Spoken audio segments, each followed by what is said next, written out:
But as moms in this room, ladies, we owe it to our kids, not just to know how to brew tea, to soothe the cold, or toast in teeny little cups at teeny little tables, but have the strength to heave it off the ship until our government listens to reason. Thank you so much for having me. You see, the progressives don't think you're smart enough to run your own life, smart girls. They want you to be dependent on the government for all of your wants and needs.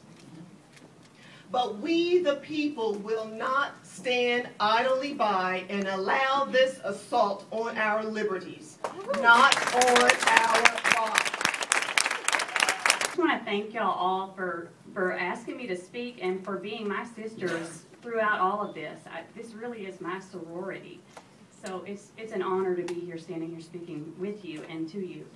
This is the third year, and I'm just as excited this time as I have been every time. I can't wait to come back and see my family.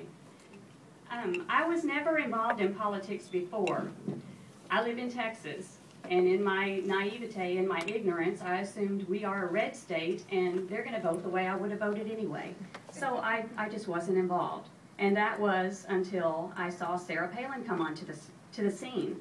I assumed that they just wanted a skirt on the ticket and they just needed to boost it and get some of Hillary's voters. I didn't really think they'd give the floor to a woman with a voice of her own. I don't think that they realized she had one. She was the complete opposite of what I had assumed that she would be. She embraced all things feminine. She was a wife, a mother, a leader, and a fighter, and she didn't apologize for it or hide from it. She was bold and in your face and basically came out saying, this is who I am, and I hope you like me, but if you don't, I'm still okay with that. This is me. And that was a kicker in the rear for me. It made me get involved, get off my butt. I got involved in smart girl politics, and I'm so thankful that I... It was 40 years ago that I invited 100 women from 30 states whom I knew to come just a few hundred feet from this location here and meet me on the Goldenrod showboat right on the river, and invited them to join my organization, newly founded, and to go home and be leaders. We wanted to beat the Equal Rights Amendment, but basically my message was to be leaders in the political process because our country needs you.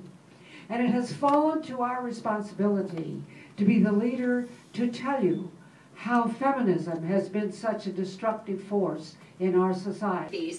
We can get together and we realize that we are definitely not in the minority. We realize that there's so many others who feel exactly the same way we do. And that if one of us speaks up and that woman is attacked for speaking up, all of these ladies here and those who weren't able to make it tonight, we all stick up for her. That's what we do because it's a sisterhood. It's a big conservative sisterhood. How's it going, everybody? I am from LA, and to see this many conservative women in one room is unbelievable. It's more impressive than the Arch, frankly.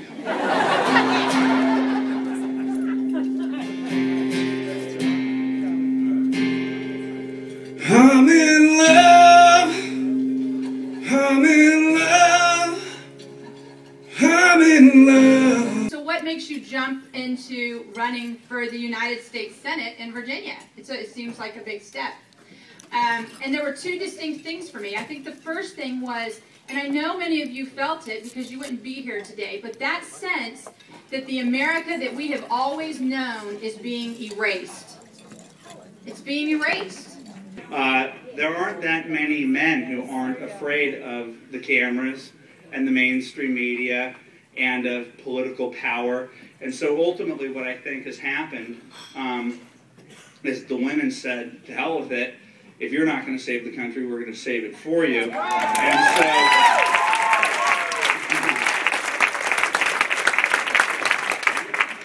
They took Mrs. Schlafly's lead. I think that she taught us that it could be done, and it could be one person fighting the fight. Including many of the women who run Smart Girl Politics today. So when you look out and you look at these women, one woman can make a difference. In less than 3 years, we went from 60 women to over 45,000.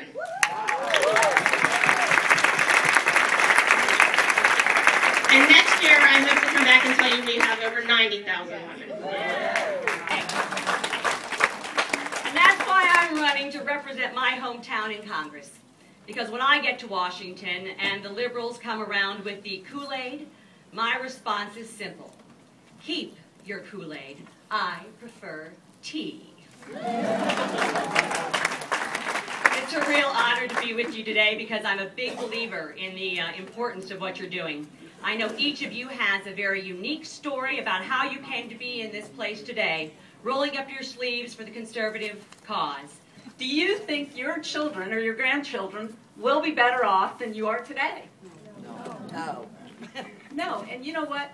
This is very sad and disturbing because everywhere I've gone in Missouri, I've asked those two questions. And on the second question, I get the same response. Nobody holds their hand up. Nobody. And this is exactly why I'm running for the United States Senate against Claire McCaskill here in the state of Missouri. We have to change the direction that our country is headed. Because for the first time in the history of this great nation, people are questioning whether their future is going to hold more opportunity for their kids. It's so appropriate for a conservative group to be called smart, especially after what we've heard for the last 3 hours with all the speakers that we've had. But you know what? Let me tell you something, folks. Conservatism is a thinking person's philosophy. Conservatism is the right way to think. And I'm grateful that you're all here today. And you know, let me just tell you, I'm into audience participation. We're pretty animated in the state of Indiana. We're the state that's gone from virtually the bottom of the barrel in the country when it comes to any kind of ranking that was positive. And the past 6 years, as a legislator working with my governor, Mitch Daniels, we've taken our state to the second leading position in the nation. Greetings from Arizona, Tucson, Arizona. I am honored to be here with you today. I want to thank Stacy and Jennifer Leslie for making it possible for me to be here. My name is Gabriela Saucedo Mercer. I am a proud Tea Party member and all-around conservative smart girl. And I am going to be the next Congresswoman in Arizona's District 7. Mr. Herman Cain.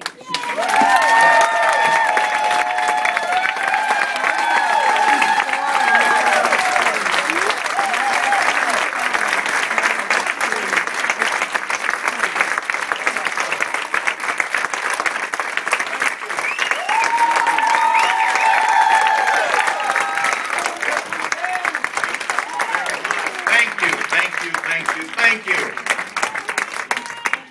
Yes, we came. That's what she said. One of my other supporters recently came up with a new one. Hope and change didn't work. Let's try hope and cane. I mean, I'm just saying. I'm not some real hope. I'm delighted to be here. My apologies for running late. We had a mechanical with the plane, and I thought that you would rather have me here safe than for me to be splattered all over the state of Nebraska. But I am thrilled to be here. Thank you so much, and I understand that you all have had a great 2-day conference. Yes. And let me tell you what I like most about you being here. It means that you care about the future of this country. That's why you have developed into what you